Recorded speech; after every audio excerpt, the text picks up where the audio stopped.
La dignidad humana, modelo contemporáneo y modelos tradicionales. Un ensayo de Antonio Pelle.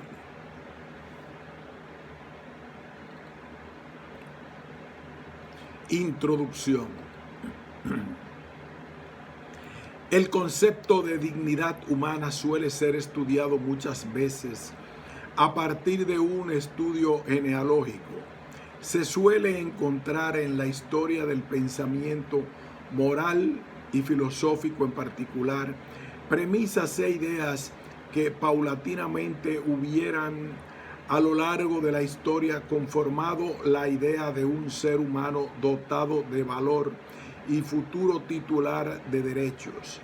Nuestro trabajo pretende, al contrario, matizar el enfoque, demostrando, al contrario, que el paradigma contemporáneo de dignidad humana tiene poco en común con sus supuestas premisas históricas. Así, en una primera parte destacaremos los rasgos básicos de los que entendemos por este modelo contemporáneo de dignidad humana. En una segunda parte estudiaremos los varios modelos tradicionales de dignidad, destacando sus características principales. Con este estudio pretendemos abrir una discusión sobre los rasgos actuales de la dignidad humana, independientemente de supuestas contribuciones pasadas. El modelo contemporáneo de dignidad humana. La construcción del modelo o paradigma contemporáneo de dignidad humana derivaría tanto de su conexión con los derechos humanos como, según Habermas, de una nueva carga moral, política y progresivamente adquirida en reacción a los crímenes y atrocidades de la Segunda Guerra Mundial. La idea de dignidad humana suele ser definida actualmente de dos formas complementarias. Primero, como valor de todos los seres humanos y segundo, como el fundamento de los derechos fundamentales. En relación con el primer aspecto, la dignidad humana sería un valor inherente y absoluto del ser humano. En cuanto al segundo aspecto, los derechos humanos tendrían su razón de ser y justificación en la protección y el desarrollo de la dignidad humana. Estas dos dimensiones permiten entender el paradigma contemporáneo de dignidad, atribuyen un valor intrínseco al ser humano que no depende de ninguna conducta para ser adquirido, siendo intrínseco y justificando la consolidación y el desarrollo de los derechos fundamentales. Podemos ilustrar esta perspectiva haciendo referencia a varios autores. Según Pisis Barba, la dignidad humana es el fundamento de la ética pública de la modernidad, como un prius de los valores políticos y jurídicos y de los principios que derivan de esos valores. Así, los valores de seguridad, libertad, igualdad y solidaridad tendrían un fin último, la protección y el desarrollo de la dignidad humana.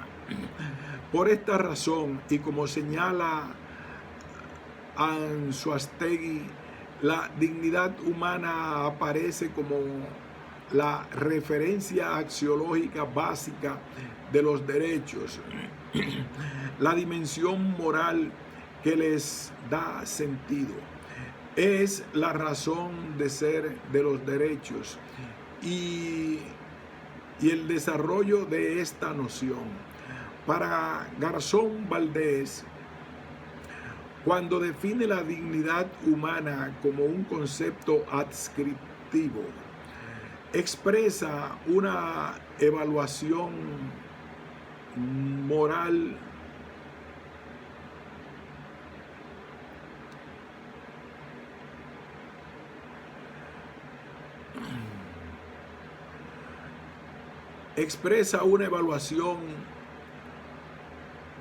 positiva de tipo moral.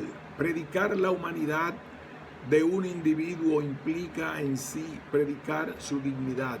Así, adscribirle dignidad al ser humano viviente es algo así como colocarle una etiqueta de valor no negociable, irrenunciable, ineliminable e inviolable, que veda todo intento de deshumanización.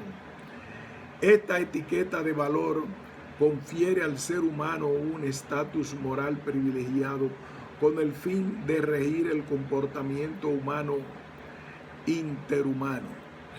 Garzón Valdés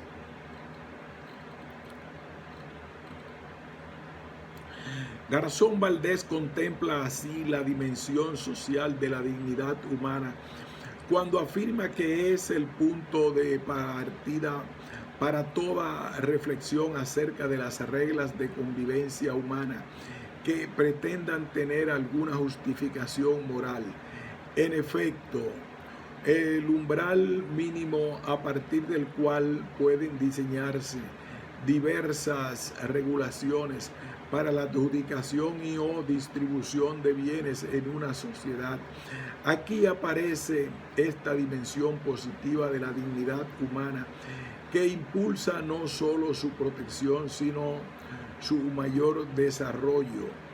El concepto contemporáneo de dignidad humana se entiende, por tanto, como un valor inherente a todos los seres humanos.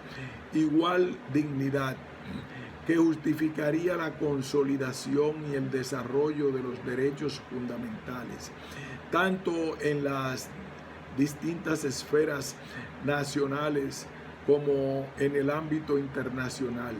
Un breve repaso permite constatar este hecho. La Declaración Universal de Derechos Humanos, 1948, se abre con el reconocimiento de la dignidad intrínseca y de los derechos iguales e inalienables de todos los miembros de la familia humana, y varias referencias a la dignidad humana como fundamento de los derechos humanos aparecen, por ejemplo, en los artículos 1, 22 y 23. La Convención Americana sobre Derechos Humanos protege la dignidad inherente al ser humano y particularmente en materia de privación de libertad y de protección de la integridad personal. Artículos 5, 6 y 11. Más recientemente, en 2009, la Carta Europea de Derechos Fundamentales dedica su título primero a la dignidad y a la cual vincula 4 derechos. El derecho a la vida.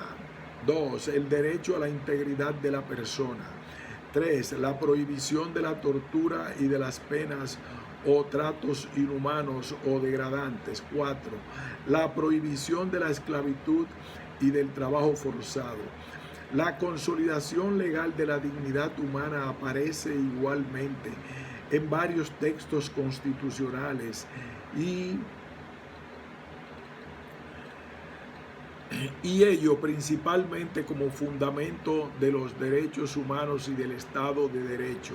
Así, por ejemplo, la Constitución brasileña de 1988 reconoce la dignidad de la persona humana como uno de los principios fundamentales. En la Constitución española 1978, la dignidad de la persona aparece como uno de los fundamentos del orden político y de la paz social. Este concepto informa varios sectores más específicos de la regulación jurídica, como el derecho penal y la bioética. Esta conexión actual entre dignidad humana y derechos humanos parece suponer una cierta paradoja histórica, tal como indica nuevamente Habermas, en la medida en que los derechos aparecieron históricamente antes que el reconocimiento político jurídico de la dignidad humana como el fundamento de estos últimos. Para ilustrar de forma muy resumida nuestro argumento, es solamente en el siglo XX, después del Holocausto, precisamente con la Declaración Universal de 1948, la Carta de las Naciones Unidas de 1945 y los pactos de 1966, cuando la dignidad humana apareció como el fundamento de los derechos humanos. Ahora bien, estos derechos aparecieron antes, como en la Declaración del Hombre y del Ciudadano de 1789, y la dignidad humana no fue utilizada para justificarles. Además, y a pesar de no ser objetivo directo de nuevo,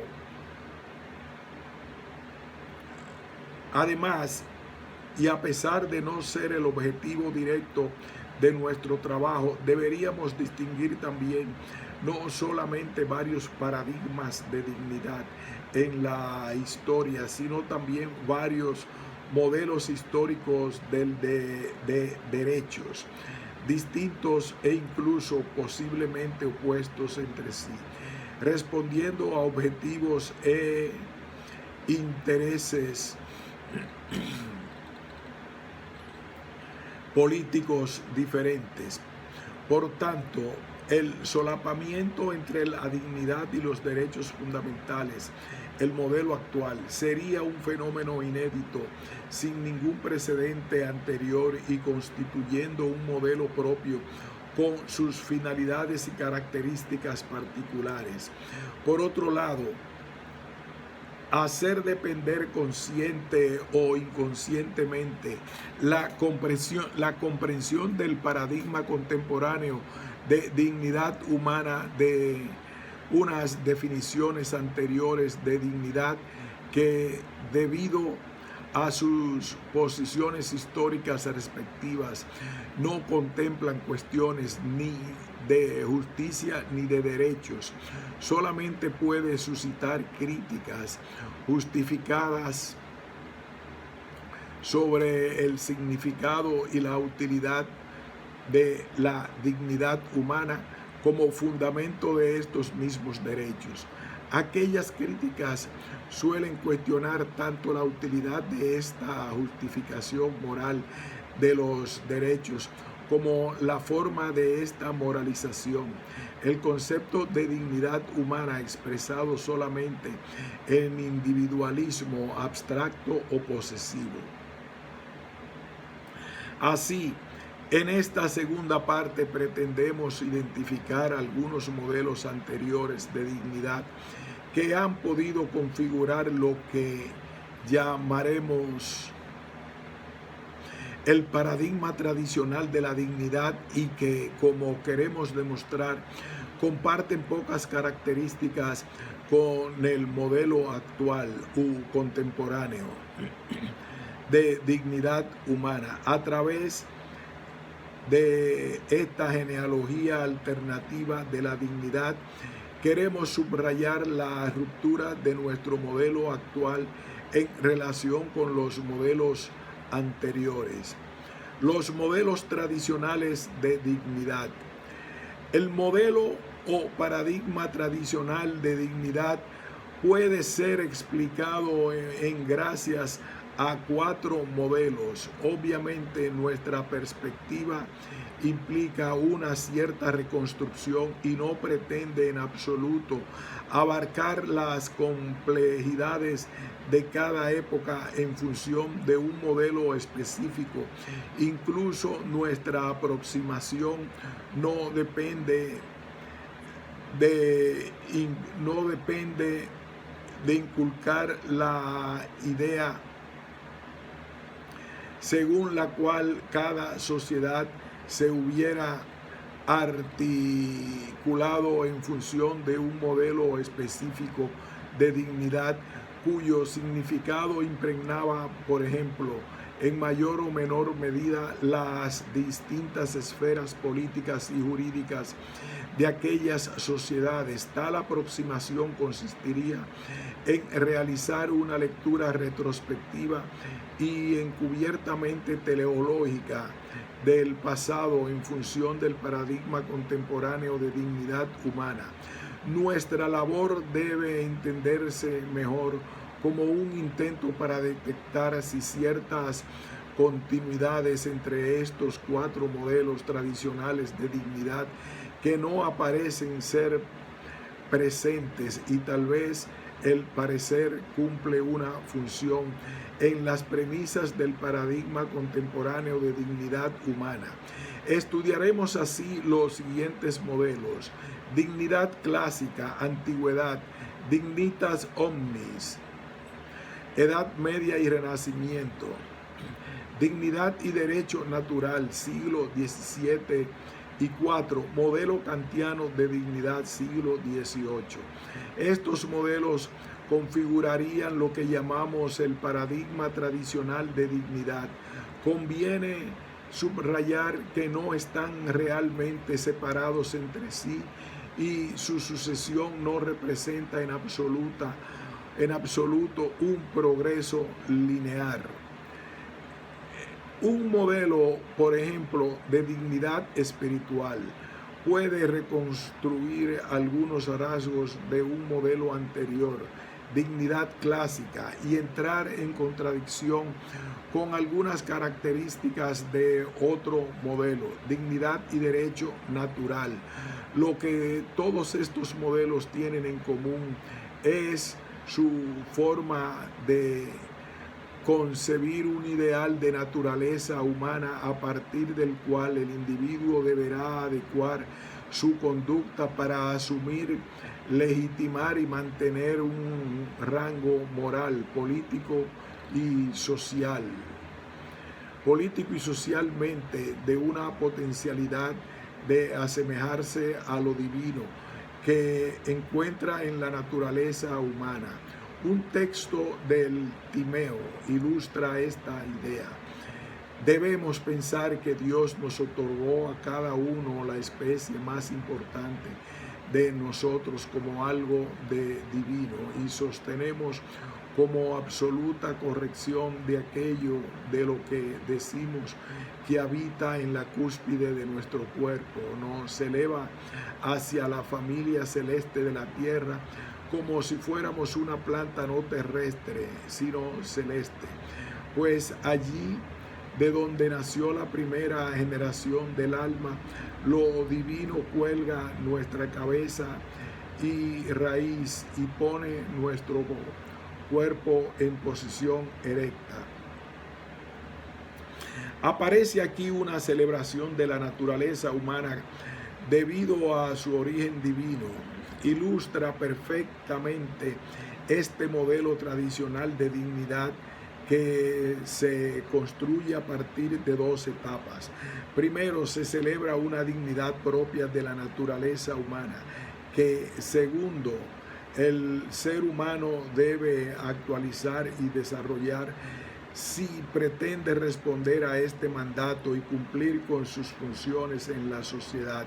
Aristóteles insiste igualmente del alma, en la especificidad del ser humano, subrayando su racionalidad como expresión de su origen divino. A diferencia de los otros animales, el ser humano es dotado de la capacidad de lenguaje, del sentido moral del bien y del mal, del justo y del injusto, rasgos que definen, según la fórmula conocida como un sum politikon, un animal político. Tanto Platón como Aristóteles insisten en las particularidades del ser humano, pero no realizan sus construcciones respectivas de la naturaleza humana en términos de valor. Con estas palabras no hacen derivar de sus concepciones antropológicas un valor inherente u otros tipos de valores que deberían modificar y reestructurar la polis, sino exactamente lo contrario. Defienden ciertos modos de existencia necesarios y legítimos para la consolidación de la comunidad política, justificando una ciudadanía exclusiva y excluyente con la legitimación de la esclavitud. En Roma, una figura del estoicismo tardío como Cicerón contribuyó igualmente a consolidar un modelo clásico de dignidad. El primero menciona explícitamente la excelencia e dignitas de todos los seres humanos por compartir la misma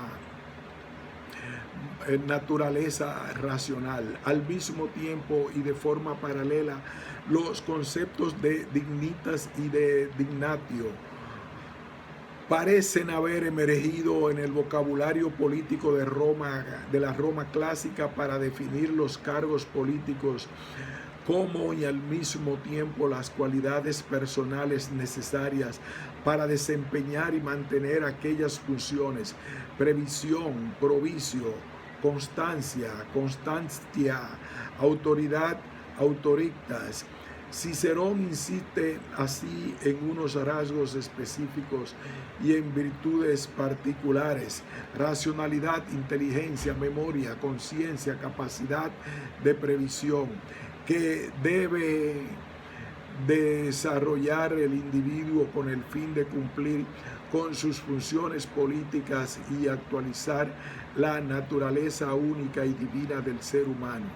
Una educación correcta, humanitas, debe permitir desarrollar y cultivar estas cualidades humanas intrínsecas y otras virtudes sociopolíticas que permiten tener legitimidad para acceder y desarrollar los objetivos políticos más altos. El modelo clásico de dignidad puede ser explicado siguiendo esta estructura. En un primer momento y dentro un cosmos entendido como orden, se reconoce cierta elevación y superioridad de la naturaleza humana, insistiendo en unos rasgos específicos que el individuo debe en un segundo momento actualizar, desarrollando precisamente estas características específicas de su naturaleza humana, si pretende cumplir con sus funciones en el seno de esta orden sociopolítica. Cuando los pensadores clásicos se refieren a la posición elevada del ser humano, utilizando incluso las veces el término dignidad para describir esta situación, no tienen necesariamente en mente una definición moral del ser humano, concibiendo esta dignidad como un valor.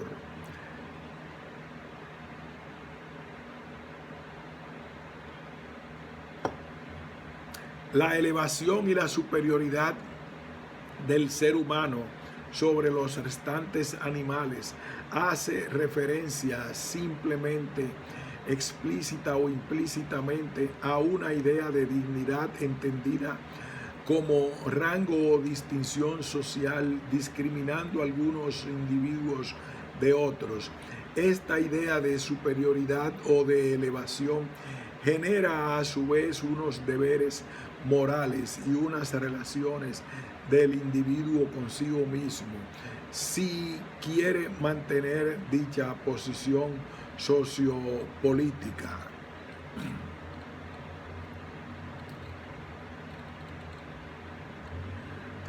Dignitas hominis, Edad Media y Renacimiento. El modelo de las dignitas hominis se construyó a lo largo de la Edad Media y en particular en el Renacimiento. Apareció aparentemente en el seno de una dicotomía entre, por un lado, la defensa de una existencia humana y mundana, y por otro, la legitimación de una vida estrictamente sometida a su dimensión religiosa. La noción de dignitas hominis pareció emerger para defender y celebrar la excelencia y la grandeza, excelentia a praestantia, de los seres humanos. Surgió como una perspectiva complementaria y una contrapunto a una visión pesimista de la existencia humana, la llamada miseria hominis. Esta última idea se difundió en particular a través de varios escritos que aparecieron en la Alta Edad Media, los llamados Contemptus Mundi, el desprecio del mundo, escritos por autores cristianos, místicos y eclesiásticos, influenciados por la teología agustiniana, y tales como Bernard de Cluny, Bernard de Clairvaux y Lotario de Segni, futuro Papa Inocencio III. En el de Contemptus Mundi sirve de miseria conditionis humanae, del desprecio del mundo o la miseria del hombre, de 1195 de Segni. Presenta al ser humano como una criatura peligrosa y atormentada, cuya existencia es afligida por una sucesión de males y miserias de los cuales no puede escapar, la única solución siendo la humanidad y la penitencia. Frente a esta postura, se suele considerar que el humanismo desarrolló una perspectiva opuesta, la dignitas hominis, para responder en el mismo campo espiritual a esta visión pesimista del ser humano. Así, entre los siglos XIV y XVI, con importantes precedentes en los siglos anteriores, varios humanistas celebraron la dignidad del ser humano, realizando una nueva exégesis de las fuentes bíblicas, reinterpretando los filósofos clásicos y difundiendo otras formas espirituales, hermetismo, cábala, priscateología. Francesco Petrarca, Bartolomeo Facio, Giannosco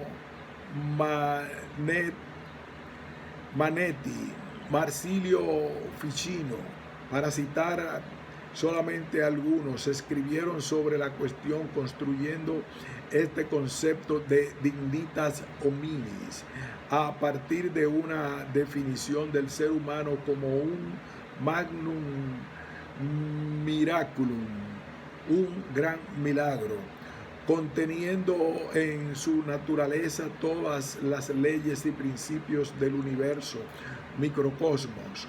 Pico de la Mirandola parece destacarse con su discurso sobre la dignidad del hombre.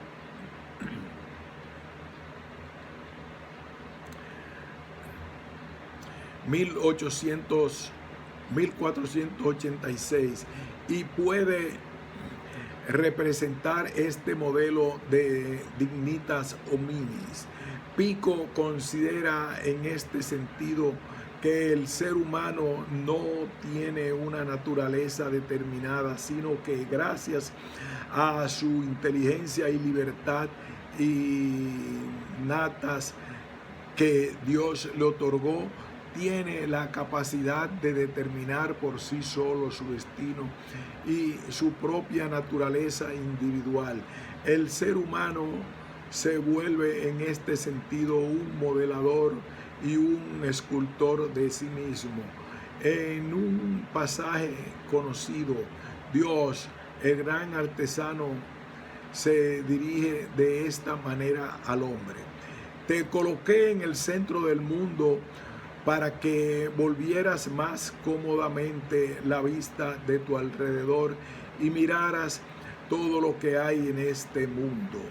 Ni celeste ni terrestre te hicimos, ni mortal ni inmortal, para que tú mismo, como modelador y escultor de ti mismo, más a tu gusto y honra te forjes la forma que prefieras para ti. Podrás degenerar en lo inferior con los brutos, podrás realzarte a la par de las cosas divinas por tu misma decisión.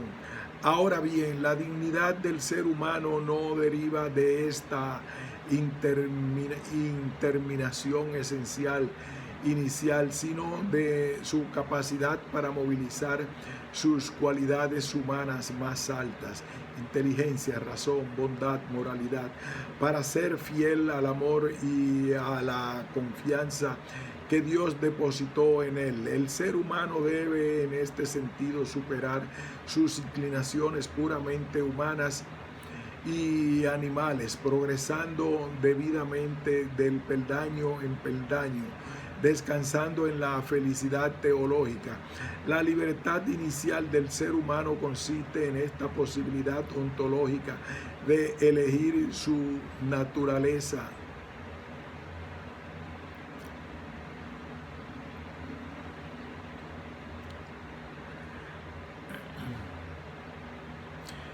Esta semejanza, la libertad inicial del ser humano consiste en esta posibilidad ontológica de elegir su naturaleza. Se contempla al ser humano desde una naturaleza indeterminada y se pretende conferirle una libertad proteica e infinita. Alcanza entonces una libertad moral que consiste en asemejarse a Dios. Esta semejanza, esta initiatio Dei, con el último grado ontológico del ser, la que revela la verdadera dignidad del ser humano entendida como excelencia. Solamente en este último grado ontológico puede expresarse la dignidad del ser humano. La misma estructura de pensamiento, con los mismos rasgos comunes, se encuentran la mayoría de los humanistas que hemos citado. El concepto de dignidad no aparece como un valor generando derechos, sino como una elevación ontológica que el ser humano debe realizar y actualizar, movilizando correctamente determinadas características de su naturaleza humana ideal.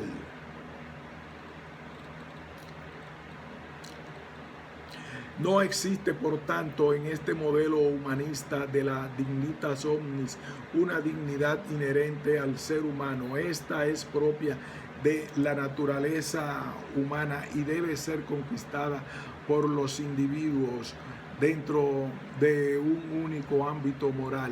No genera derechos en la esfera jurídica, sino estrictamente deberes morales en relación consigo mismo. A continuación analizaremos el modelo de dignidad en el siglo XVII y particularmente en la escuela racionalista del derecho natural. Dignidad de derecho natural, siglo XVII. Se suele a menudo aceptar acríticamente que la idea racionalista del derecho natural del siglo XVII fuese una premisa importante para el desarrollo de los derechos naturales del siglo XVIII, base de las declaraciones del mismo siglo, perpetuando una larga cadena de progreso moral y político hasta llegar a las grandes declaraciones del siglo XX. Según Recasens, por ejemplo, todo el derecho natural consiste fundamentalmente en el valor de la libertad. Deriva por esencia de la índole del hombre como ser moral y consagra las libertades básicas del sujeto. Conviene insistir, sin embargo, que las primeras doctrinas relativas a los derechos naturales Conviene insistir, sin embargo, que las primeras doctrinas relativas a los derechos naturales eran progenituras de la consolidación del Estado moderno, absolutista y expansionista. Eran instrumentos que servían a disciplinar sociedades frecuentemente divididas por guerras civiles, y al mismo tiempo estos derechos surgieron cuando los estados europeos iniciaron una actividad colonizadora sin precedentes. Uno de los autores representativos y frecuentemente ensalzado como precursor de la dignidad humana es Samuel Pufendorf. Welthel irá hasta escribir que Pufendorf es el primero que, antes que Kant, expresará con palabras tan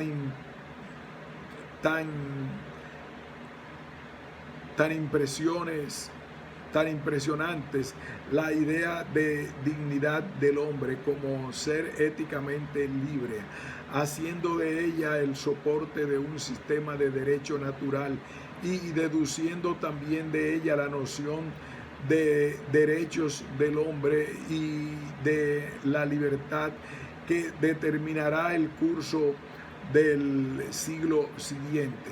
Si no tenemos precauciones, podemos efectivamente repetir el mismo error de Welthel y de tantos otros que intentan realizar una lectura retrospectiva de la historia de la dignidad humana. Al principio del libro de su tratado del derecho natural y de gentes de 1672, Pufendorf contempla el estado de naturaleza de los hombres y aprovecha para profundizar el concepto de libertad para una facultad interna que les permite hacer o no hacer lo que consideran como oportuno. A partir de este momento, habla apropiadamente de la dignidad y la excelencia del hombre. Las cualidades espirituales del ser humano son tan altas que su fin no puede conseguir en su única preservación. Tienen unas finalidades morales superiores que pueden plasmarse únicamente en la vida social jurídicamente regulada. La dignidad y la excelencia del hombre por encima del restante de los animales requiere que conforme sus acciones con una norma sin igual no se podría concebir ningún orden, ninguna belleza, ninguna beneficencia. Reflexionar sobre sí mismo, repasar y reunir sus ideas y compararlas con sus acciones, todas cosas que tendrían poco uso en una vida salvaje, sin ley, sin sociedad. La vida humana es así un bello orden en la medida en que cada uno es capaz de orientar su conducta hacia el desarrollo y la protección de sus propios intereses. Este planteamiento permite justificar desde un punto de vista antropológico la propia existencia del derecho. En efecto, este aparece como una herramienta humana cuyo propósito consiste en resolver los conflictos entre los humanos para que cada uno alcance su interés, para que cada uno alcance sus intereses propios y que la sociedad se mantenga ordenada. Dios ha conferido al ser humano una libertad extraordinaria que debe ser regulada mediante las leyes morales de la conciencia individual.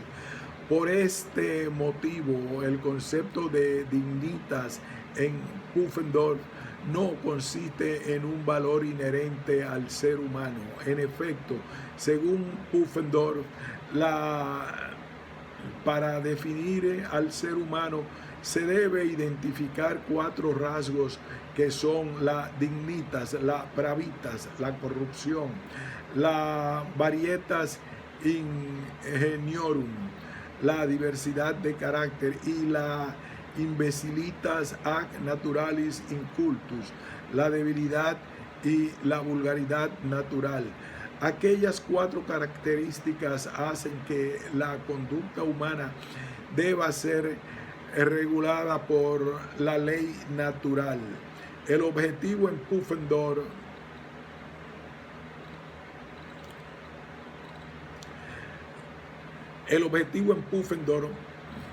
no consiste en demostrar y defender la dignidad del ser humano, sino en restablecer los parámetros éticos y políticos para mantener la paz en una sociedad bien ordenada. Los seres humanos no son naturalmente iguales, sino iguales por los mandamientos del derecho natural. La seguridad y la tranquilidad de las relaciones humanas son el objetivo del derecho.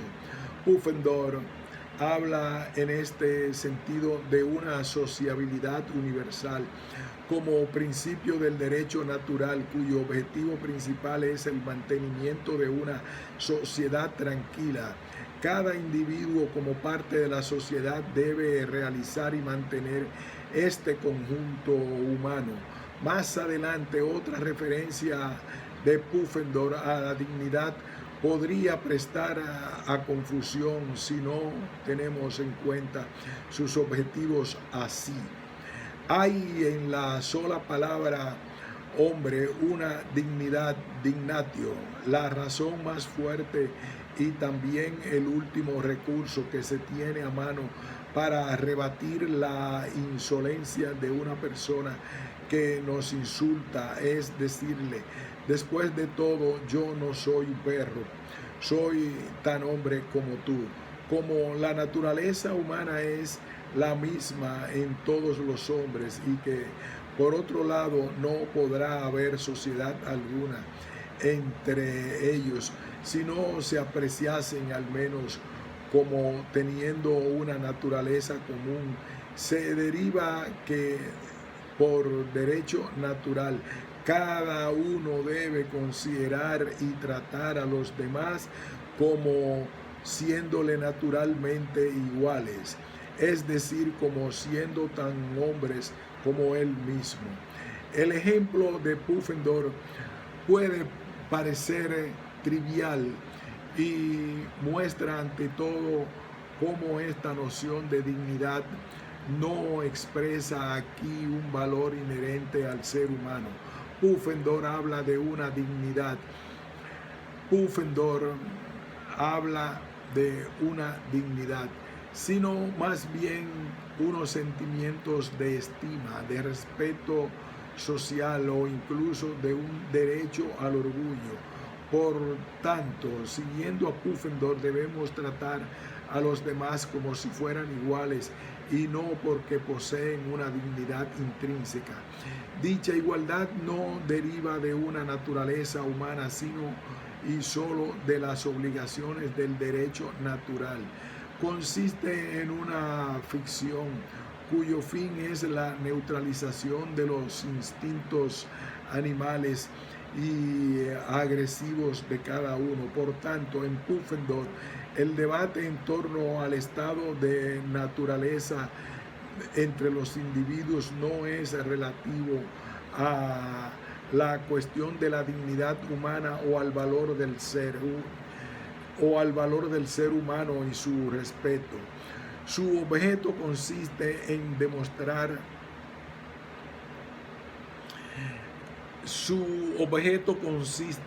demostrar la obligación moral de los individuos de tratarse como iguales, porque el derecho natural exige el mantenimiento y desarrollo de la sociabilidad entre los humanos. Siguiendo Haxonsen, la única dignidad a la cual Pufendorf refiere es nada más que la capacidad del ser humano a sentirse obligado por la ley natural. Una perspectiva similar reaparece en Kant con su concepción de dignidad. El modelo kantiano de dignidad, siglo XVIII. Teniendo en cuenta la supuesta influencia de Kant en la elaboración del concepto contemporáneo de dignidad humana, incluir su modelo entre el paradigma tradicional podría parecer como una provocación académica gratuita. Sin embargo, no se trata de mostrar la ausencia de contribución del pensamiento kantiano a la dignidad humana concebida como fundamento de los derechos humanos, sino revelar cómo su concepción de dignidad mantiene todavía fuertes relaciones con los modelos anteriores. Señalaremos solamente algunos rasgos que parecen confirmar esta idea. Un índice sobre la relativización del peso del concepto de dignidad en el pensamiento kantiano nos lo proporciona Habermas cuando escribe que el concepto de dignidad humana no adquirió ninguna importancia sistemática en Kant. En la fundamentación de la metafísica de las costumbres, Kant escribe: en el reino de los fines todo tiene un precio o una dignidad. Aquello que tiene precio puede ser sustituido por algo equivalente. En cambio, lo que se halla por encima de todo precio y por tanto no admite nada equivalente, eso tiene una dignidad. Aquello que constituye la condición para que algo sea fin en sí mismo, eso no tiene meramente valor relativo o precio, sino un valor interno. Esto es dignidad. Esta definición de la dignidad corresponde implícitamente a la crítica del juicio con lo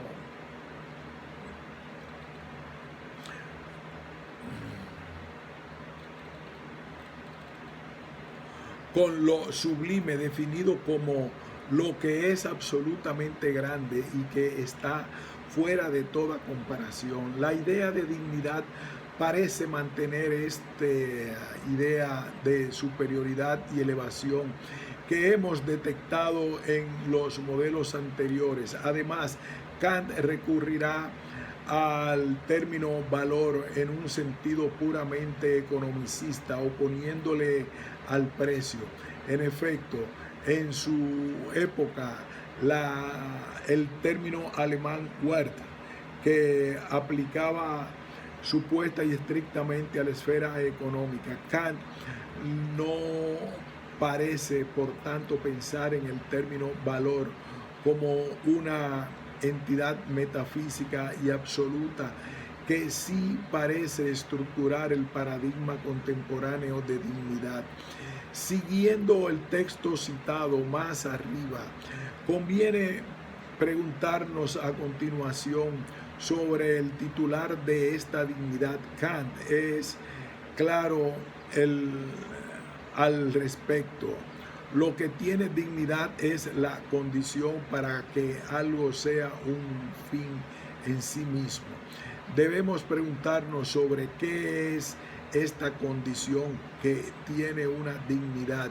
La respuesta de Kant es la siguiente: la moralidad es la condición bajo la cual un ser racional puede ser fin en sí mismo, porque solo por ella es posible ser miembro legislador en el reino de los fines.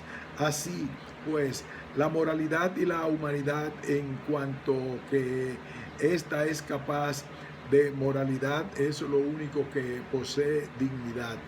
La ley moral representa esta condición que tiene una dignidad, es decir, un valor interno. A su vez, en la medida en que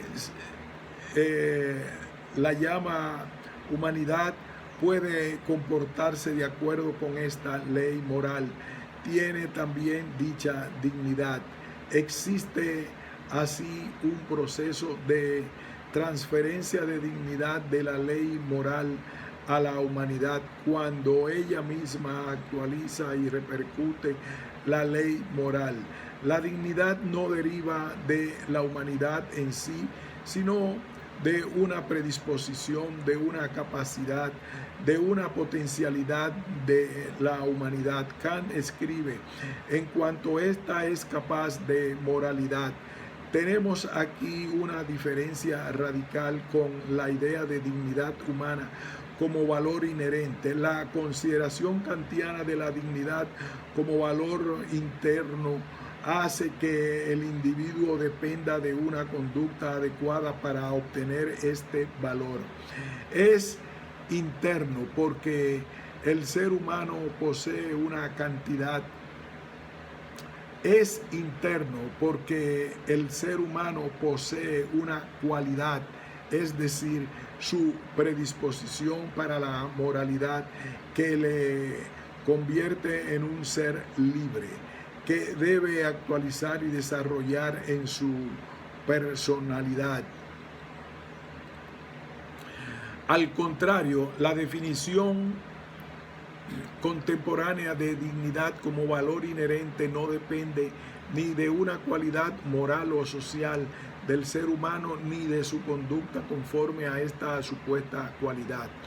En otra parte de la fundamentación, cuando Kant distingue dos fines subjetivos de los fines objetivos, el hombre y en general todo ser racional no son pues meros fines subjetivos cuya existencia como efecto de nuestra acción tiene un valor para nosotros, sino que son fines objetivos, porque sin esto no hubiera posibilidad de hallar en parte alguna nada con valor absoluto, y si todo valor fuera acondicionado y por tanto contingente, no podría encontrarse para la razón ningún principio práctico y supremo. Este texto es interesante para entender los motivos que permiten a Kant atribuir un valor absoluto al hombre. Primero, Kant no menciona en este texto el término dignidad, lo que hubiera sido legítimo de esperar si quería realmente construir este concepto.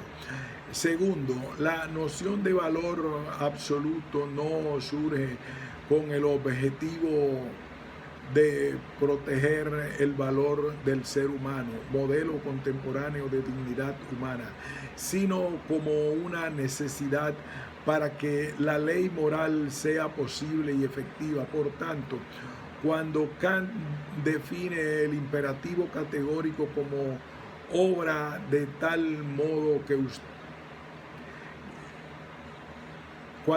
por tanto, cuando Kant define el imperativo categórico como obra de tal modo que uses la humanidad tanto en tu persona como en la persona de cualquier otro, siempre como un fin y nunca solamente como un medio.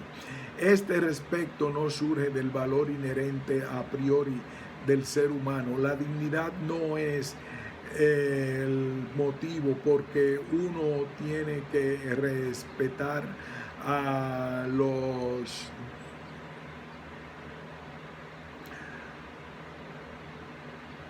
la dignidad no es el motivo porque uno tiene que respetar a los demás, sino que indica solamente lo que uno debe respetar en el otro, es decir, su cualidad moral.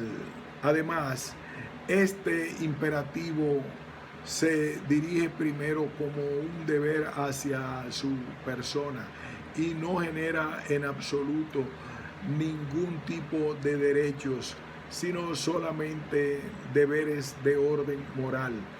De forma asumida, Kant no utiliza, por un lado, el concepto de dignidad para otorgar derechos al ser humano.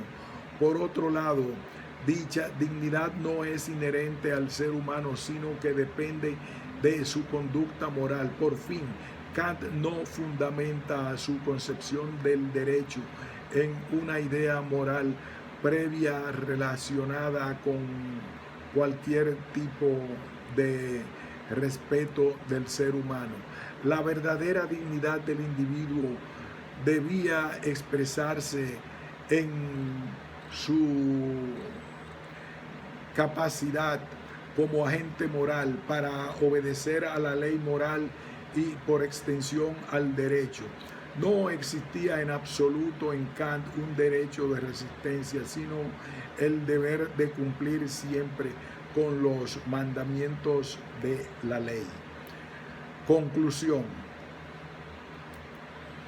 Nuestro estudio pretendía indicar que los distintos modelos tradicionales de dignidad no presentan premisas fundamentales para el paradigma contemporáneo de dignidad humana, precisamente porque no contemplaban un valor intrínseco y absoluto de los seres humanos que fundamenta derechos iguales de todos frente al poder político.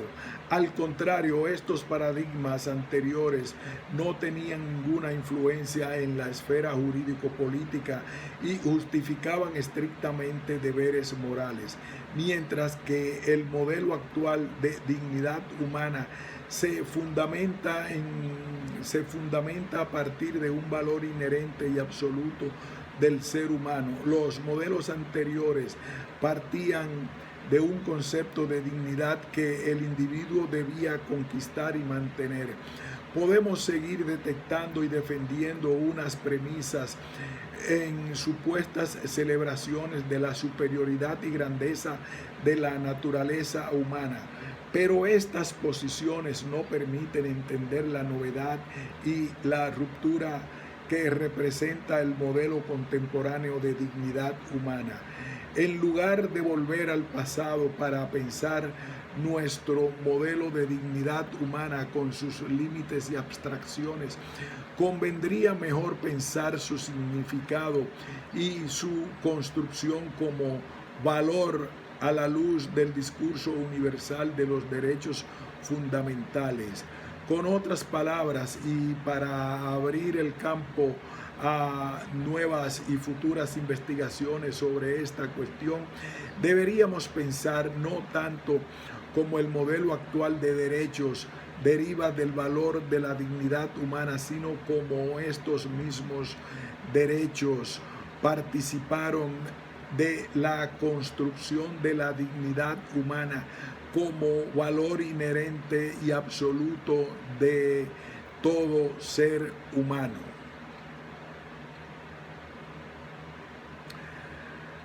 Fin de este ensayo sobre la dignidad y el valor humano.